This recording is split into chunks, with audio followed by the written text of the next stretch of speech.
So the awesome thing about today for Alex and the way that he moves and his tendencies is we've got about a 15-mile-an-hour wind out here. It can get a bit windier at time, and the awesome thing about Orange County is you can position yourself anywhere around the range to use the wind, and historically it's always really helped Alex with his delivery, have it hitting straight into the wind. The 3D motion capture that we do, the session shows that we don't, well, Alex, he tends to kind of not really get through it with his pelvis in the way that we would like to kind of get the control around the club delivery. So him feeling like the wind is pushing into him is an awesome tool that he can use. And already here, it's just to kind of show, just hitting into the wind, what kind of pattern we're getting now without really doing anything else. And I'll go back, I'll post here's a pattern from sort of a couple of days ago, what we would typically get from Alex when he's played a little bit. Okay. So these are your pitch and wedges, and for you, your horizontal swing plane. You can see how we got the average here is in the green, and that's always the one we typically refer to as just 1.8 left. So you've had a few that were a little left, a few that were a little right. Well, a couple of first ones.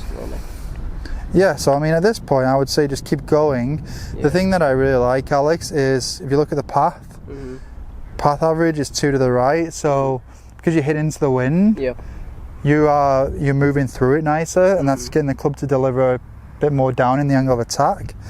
So if we go to the angle of attack in here, there we go.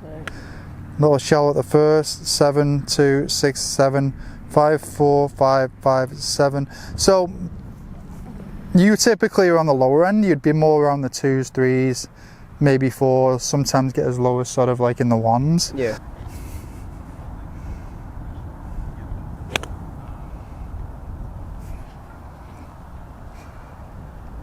I mean, that one's great. I like that. Beauty there.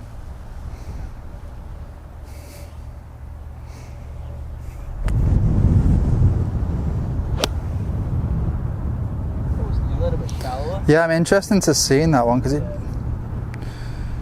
jumped up a little bit, didn't it? So that one there is when the horizontal gets a little left.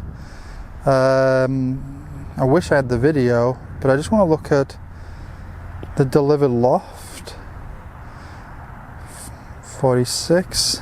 Let's have a look. I just want to look at the previous one.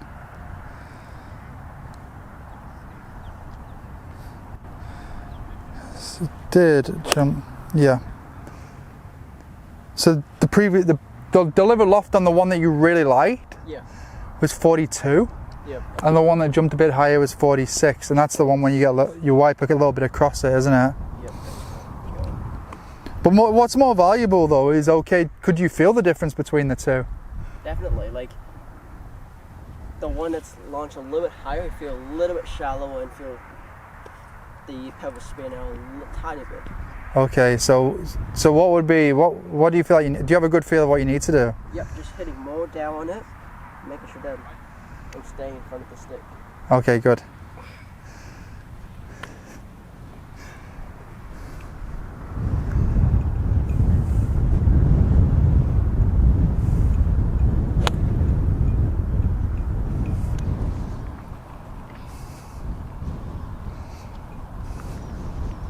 I mean, the down was great then, you got more down on it for sure.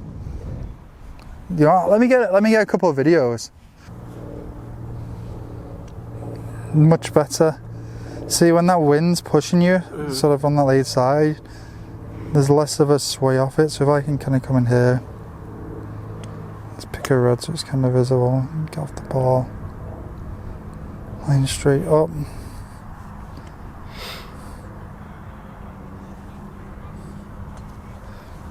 That's less. That's definitely less than the other day. It's definitely less than the other day. All day was moving.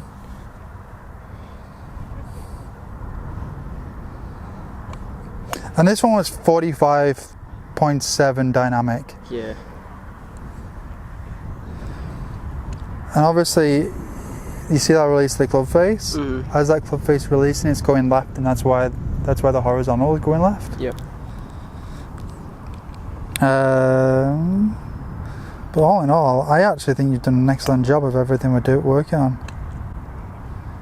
Like, I love that. That's the best I've seen you move away from it in a while.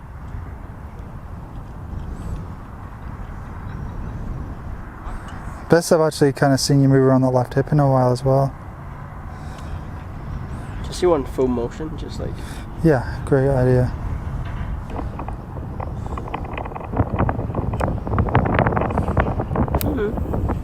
Looking pretty good, eh? Yeah. Let's have a look at the down the line, see if we can see anything. Sorry, wrong one. How do you think set up? What do you think is set up? I think it's grey. Maybe I can. I mean, you'd be picking. You know, I think it's pretty good. Let's get to the start of the swing. Yeah, I think honestly it's pretty good. Yeah. I think there's not much. I mean, if you want to be really picky, I'd say maybe a little bit of left forearm. Left forearm, gotcha. You know, you can see it on the you know, in the visual. Yes. I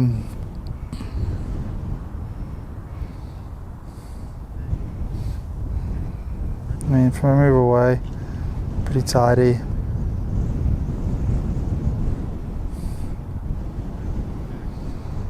Okay.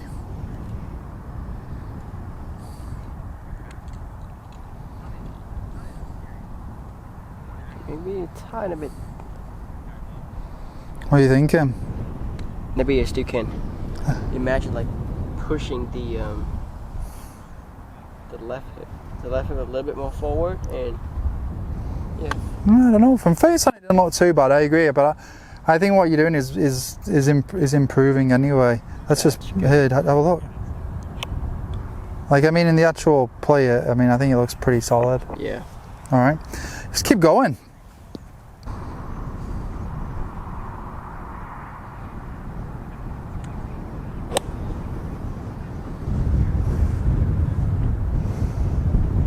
That was pretty good.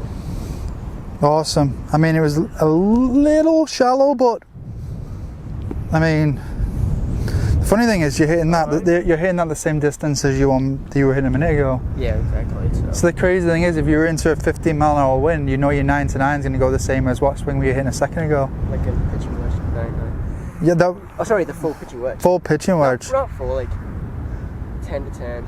10 to 10 pitching wedge is going the same distance as 9 to 9, 9 iron. Here, I got the video for it.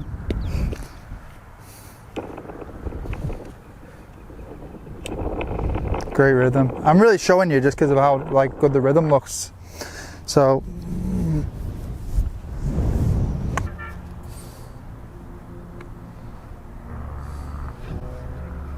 What do you think about that?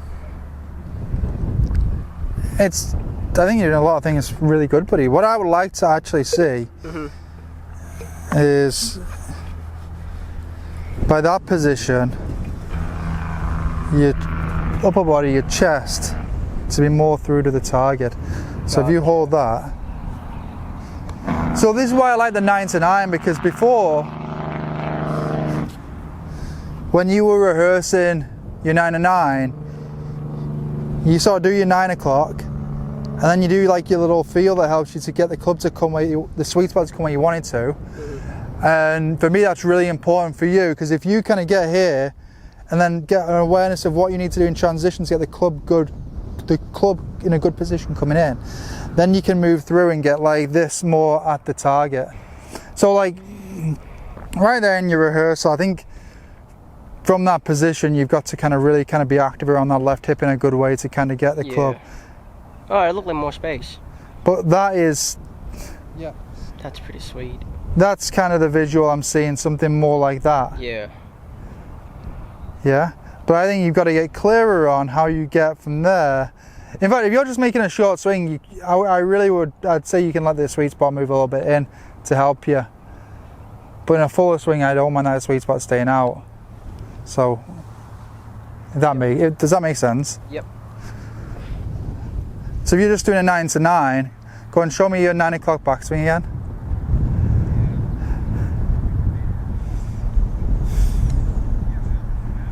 and just kind of start. That's awesome. Show me to impact. Yeah, now show me that bit through. Like, I mean, you don't have to drag that too much. How's that? It's great.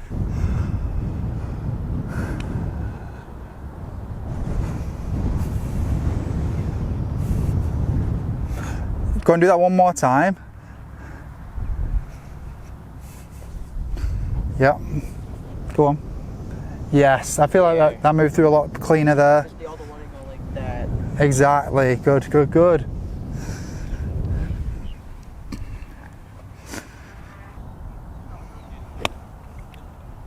Love that one.